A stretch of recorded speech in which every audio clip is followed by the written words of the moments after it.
Smugglers یا جو حوالہ ہنڈی کا کام کرنے والے ہیں وہ ان کو یہاں روپیہ میں سیٹلمنٹ کر دیتے ہیں.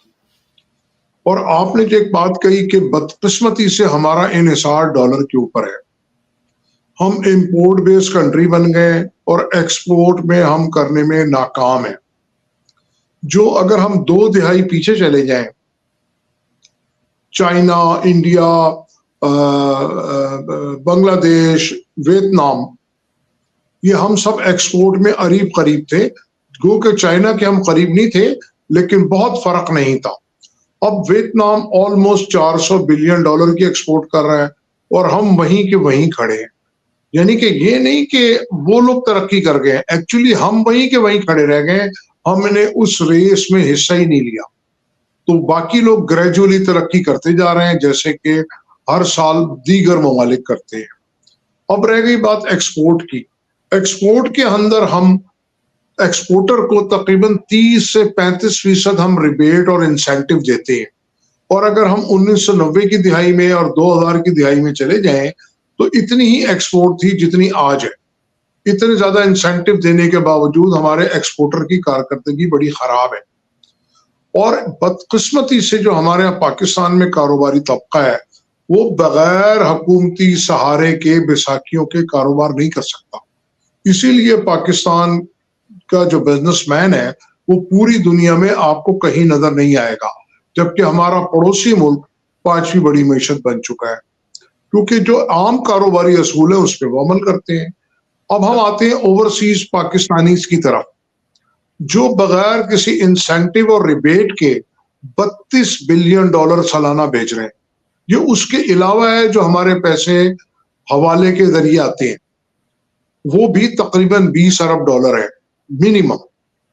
اگر ہم اوورسیز پاکستانی کو اور ایکسچینج کمپنیز کو 5% بھی ریبیٹ دے دیں یا انسینٹیو دے دیں تو وہ جناب آپ کے اگلے 2 سال میں یہ جو ریمیٹنس اماؤنٹ ہے یہ ڈبل ہو جائے گی.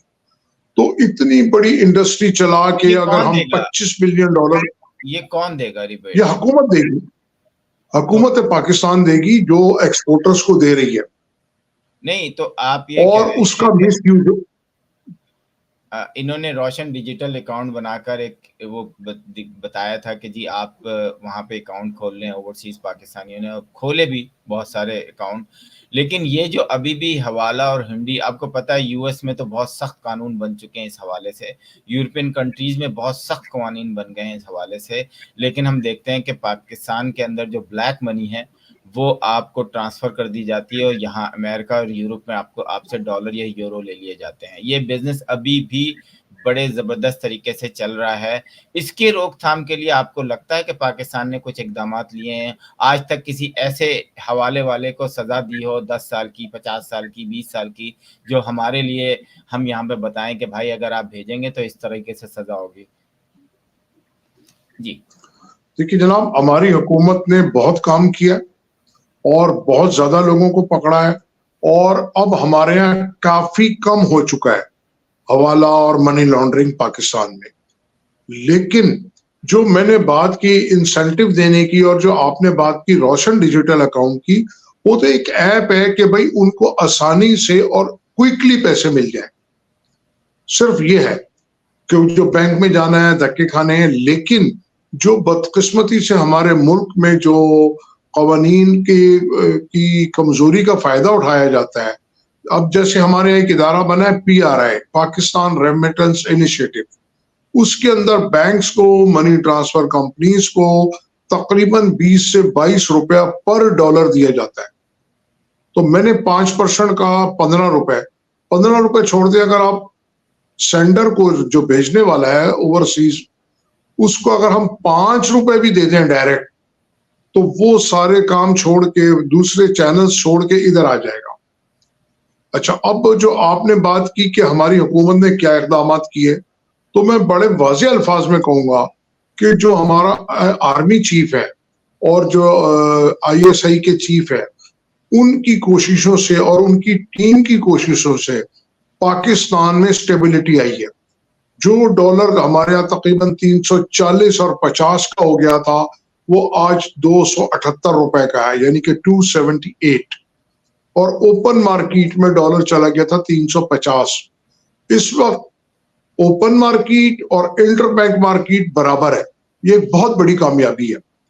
اور ایکسچینج کمپنیز نے پچھلے مہینے بھی تقریباً $400 ملین دیے ہیں اور 6 ماہ کے اندر تقریباً $3 بلین دے چکے ہیں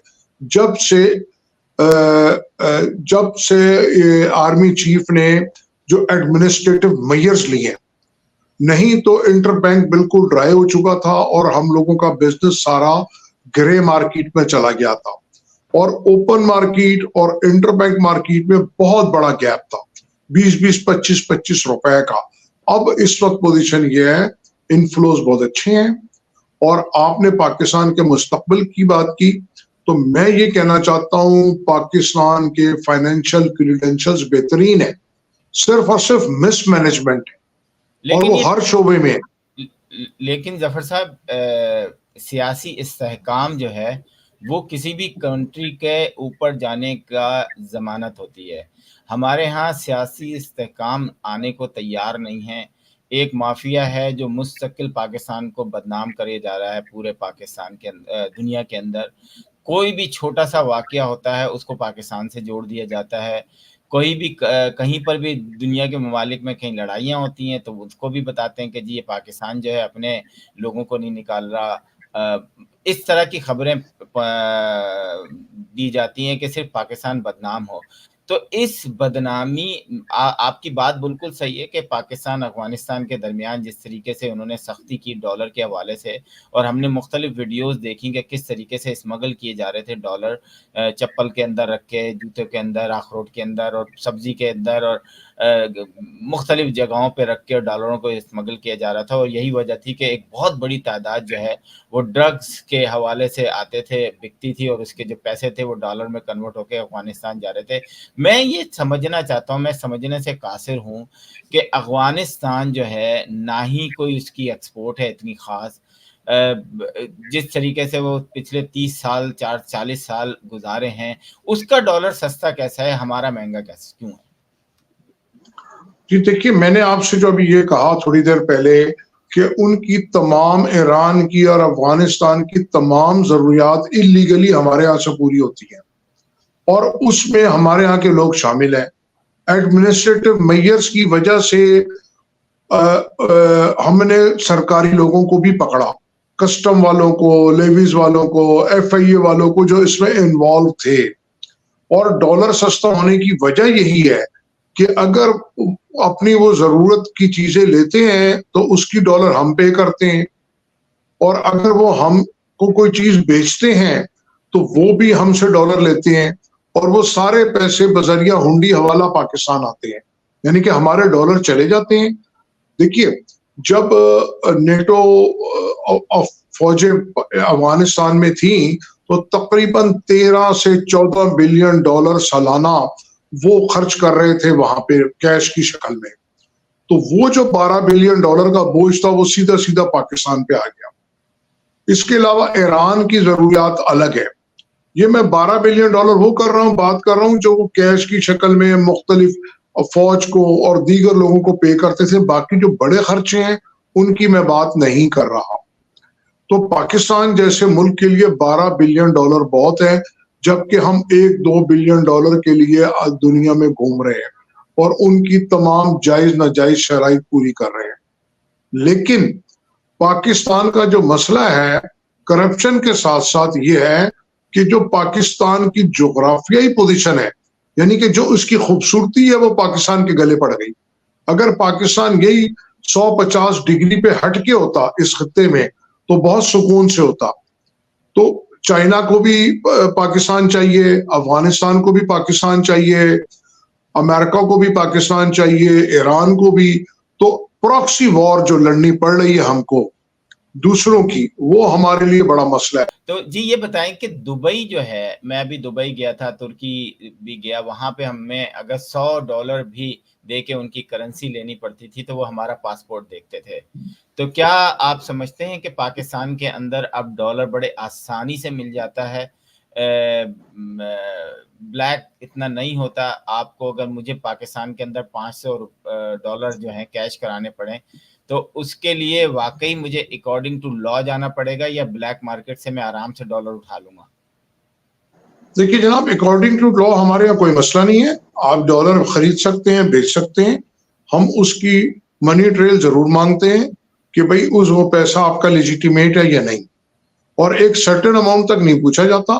$5,000 $10,000 آپ آئے، آپ نے کیش کرائے اور اپنے روپی لے لیے.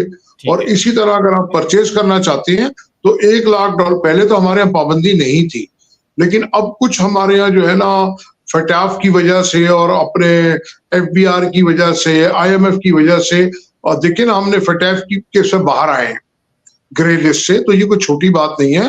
پاکستان دنیا کے بہترین کمپلائنٹ ملکوں میں سے ہے.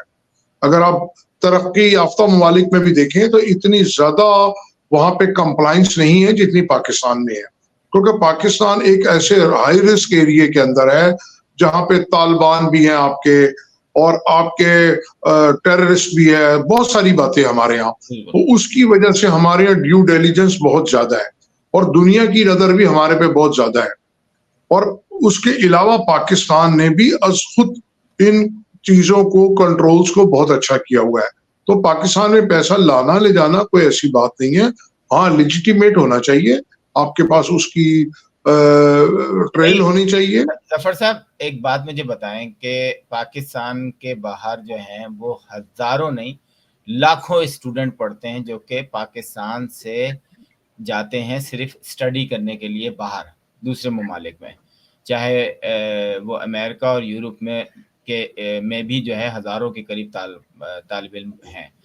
تو آخر وہ جو ڈالر ہیں، جو $70,000 یا $1,00,000 یا $80,000 ایک سیمسٹر کی فیس ہے آپ کی، ایک سال کی فیس ہے آپ کی، وہ پاکستان کا جو بزنس مین ہے یا پاکستان کا وہ جو رچ گائے ہے جو پاکستان کے اسٹاک ایکسچینج سے یا پاکستان کی گورنمنٹ سے وہ پیسے سال کے نکالتا ہے اور دنیا کے دوسرے ممالک میں بھیجتا ہے، یہ کیا ثابت ہے کہ وہ پاکستان کے اندر ٹیکس بھی دیتا ہے یا نان فائلر ہے؟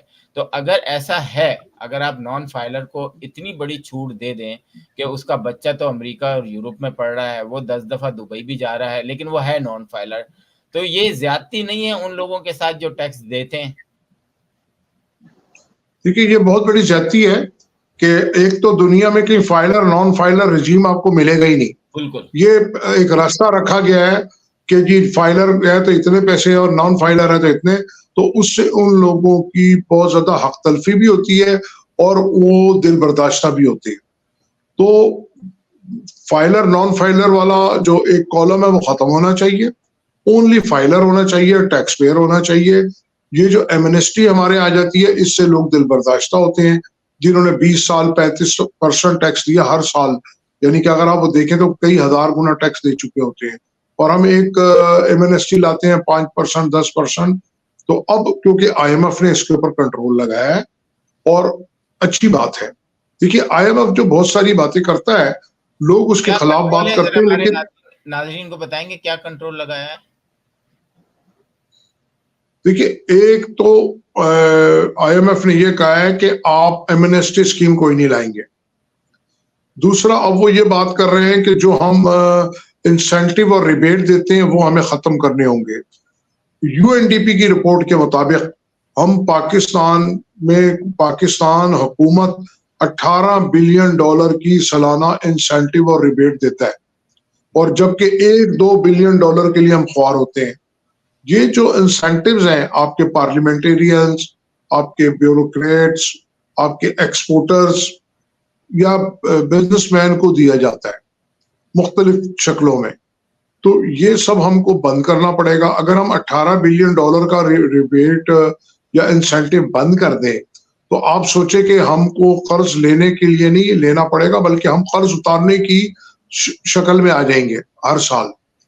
اور جو آپ نے بات کی ٹیکس نہ دینا، آٹے میں نمک بھی نہیں ہے، اس میں کوئی شک نہیں ہے. دیکھیے ہمارے یہاں لوگوں کو اپنے رائٹس یاد ہیں، ڈیوٹی کسی کو یاد نہیں ہے.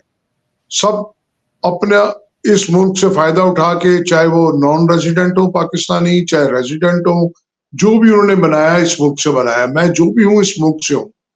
تو اگر ہم جب تک یہ نہیں سوچیں گے کہ مائی ڈی این اے از پاکستان، ملک ہے تو ہم ہیں، تو یہ سوچ ہمیں پیدا کرنی ہوگی. Tax to G D P سب سے کم ریٹ ہے پاکستان میں، دنیا سے سب سے زیادہ کم ہے. اور لیکن اس کے ساتھ ساتھ حکومت کو بھی اپنے قبلہ درست کرنا ہے.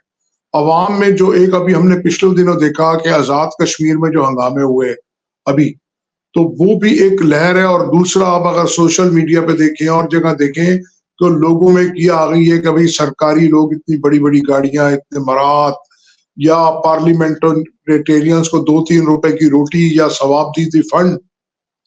تو یہ اب لوگوں میں ایک نئی بیداری کی لہر آ گئی ہے. تو ٹیکس بھی لیں، اسٹیک اینڈ کیرٹ، ٹھیک ہے، لوگوں کو اس کے سامنے کچھ دے بھی. اب آج کل میں ایک بڑا خراب خبر آ رہی ہے حکومت کی طرف سے کہ جناب سولر کے اوپر جو میٹر، جو یونٹس کو ایڈجسٹ کیا جاتا تھا، وہ ختم ہو رہا ہے. ایک طرف آپ بجلی نہیں دے رہے، دوسری طرف آپ بجلی مہنگی کر رہے ہیں. اور اگر عوام اپنے پاکٹ کے اوپر کوئی اپنا مسئلہ حل کر رہی ہے تو وہ بھی آپ ختم کر رہے ہیں. تو لیکن اس سے خدا نہ کرے صاحب، میں تو سمجھتا ہوں، میں اپنے طور سے اگر یہ دیکھتا ہوں، میں نے اس پہ ایک شو بھی کیا تھا جب یہ ایک شوشہ آیا کہ جناب سولر پہ ٹیکس لگے گا. تو میں نے کہا تو یہ تو عوام کے ساتھ حکومت دہشت گردی کر رہی ہے. اگر ایک شخص آپ سولر پینل لگا کے اپنی ایک کم اس میں جو ہے اپنے آپ کو بچا رہا ہے زیادہ بجلی کا بل دینے سے.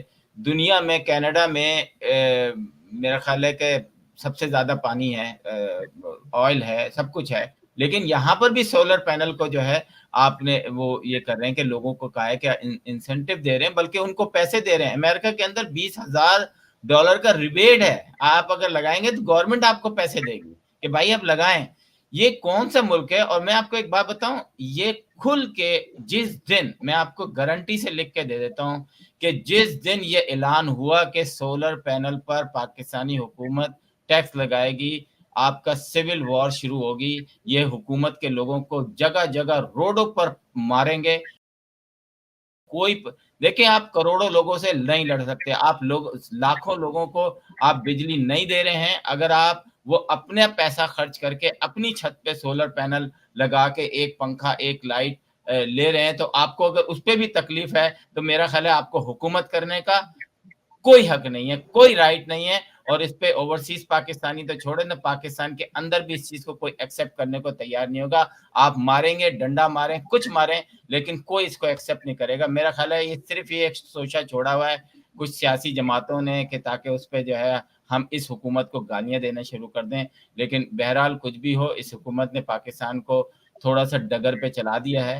جس طریقے سے پچھلی حکومتوں نے اس کا بیڑا غرق کرنے کی کوشش کی تھی، آج میں فارن ایکسچینج دیکھتا ہوں، یہ سب دیکھتا ہوں، تو پاکستان جو ہے ابھی بھی جو ہے 114 ملک جو ہیں وہ پاکستان کے بعد آتے ہیں. پاکستان جو ہے ابھی بھی 80 ان ممالک میں ہیں جو کہ ترقی یافتہ کنٹریز میں شامل ہے، اور پھر بھی کہیں نہ کہیں 8ویں 9ویں پہ بھی ہے، کہیں 10ویں پہ بھی ہے. Excuse me.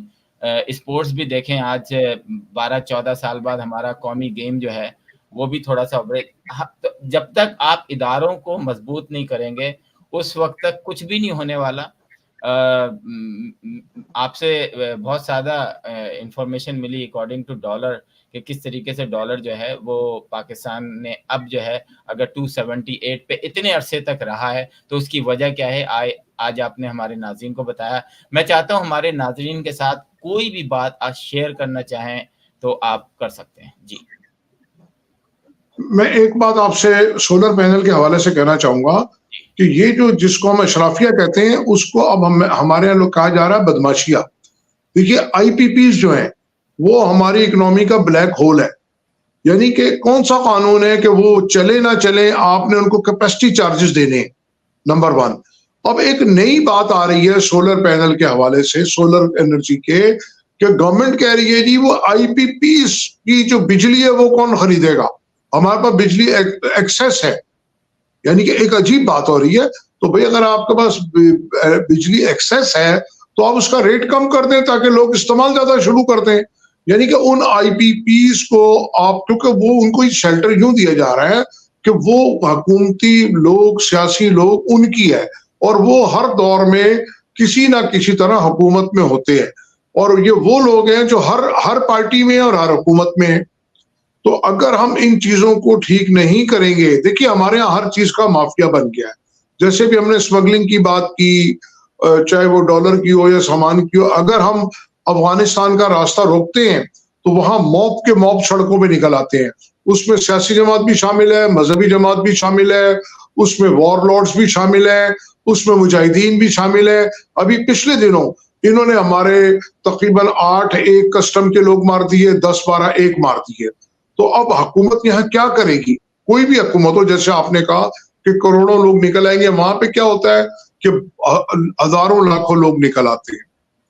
تو یہ مافیاز کو ختم کرنے کی ضرورت ہے, اور جب تک جو حکمران جماعتیں ہیں یا سیاسی جماعتیں ہیں وہ اپنا قبلہ درست نہیں کریں گی تو کوئی بات نہیں بنے گی. یہ جو موجودہ حکومت جو تھوڑی بہت بہتر ہوئی ہے, میں پھر کہوں گا یہ اسٹیبلشمنٹ کا ان کو احسان مند ہونا چاہیے. انہوں نے جو کیئر ٹیکر گورنمنٹ کے دور میں ساری چیزیں ٹھیک کی, صرف پیٹرول ڈالر کا دام کم نہیں ہوا, پیٹرول کا دام بھی کم ہوا, اس کی وجہ سے ہر چیز کے دام کم ہوئے. چینی, آٹا, گندم, گھی, ہر چیز کی اسمگلنگ بند ہوئی, ہر چیز کے دام کم ہوئے ہیں.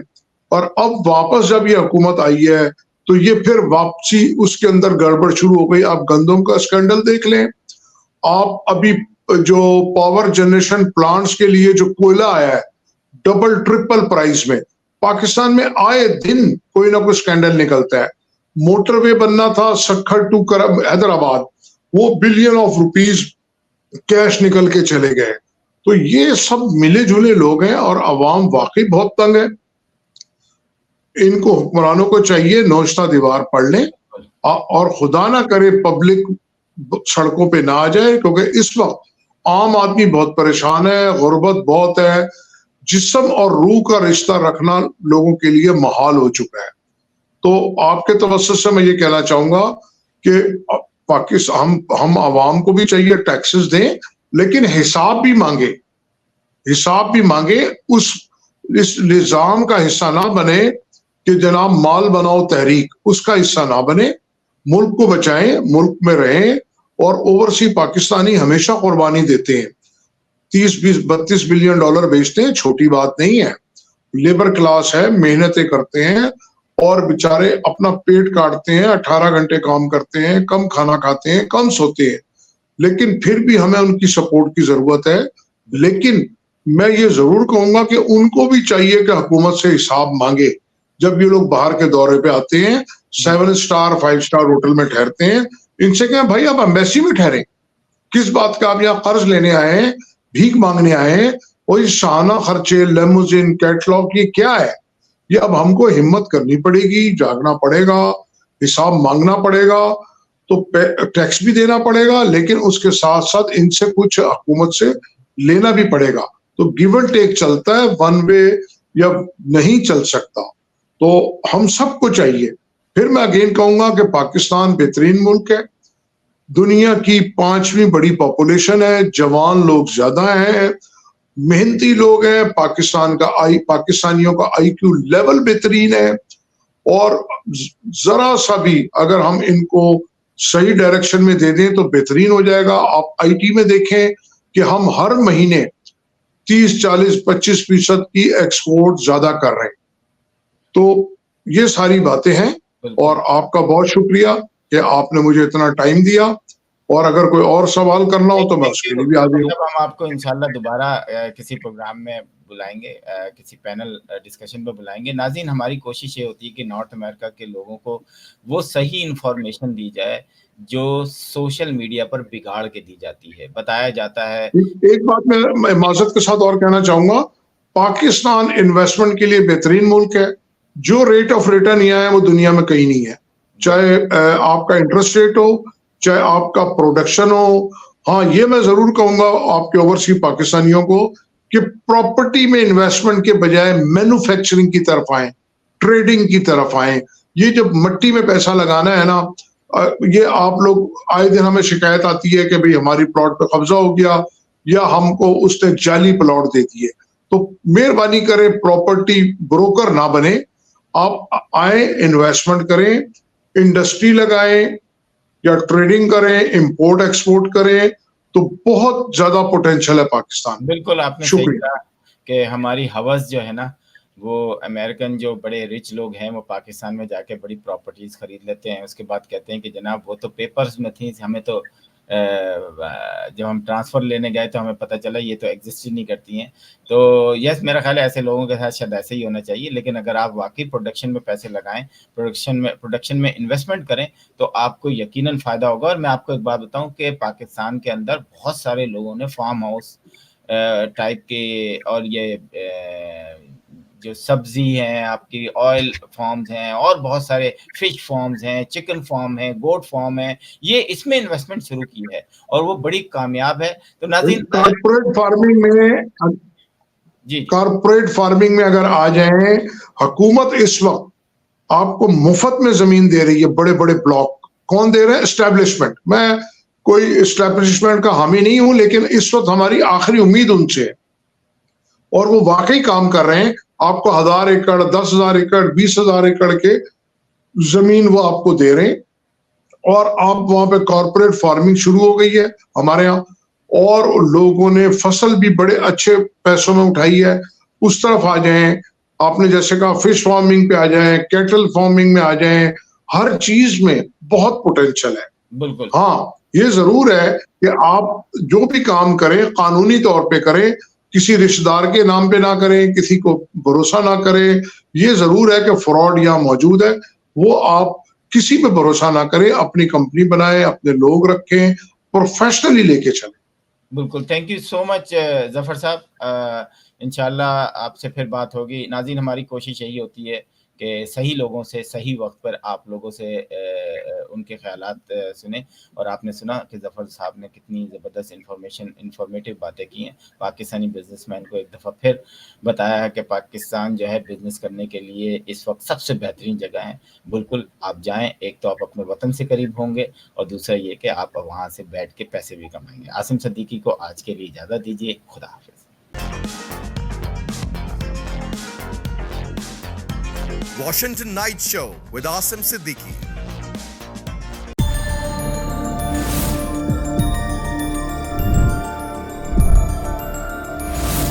You are watching Capital TV Washington. The best South Asian TV channel in North America.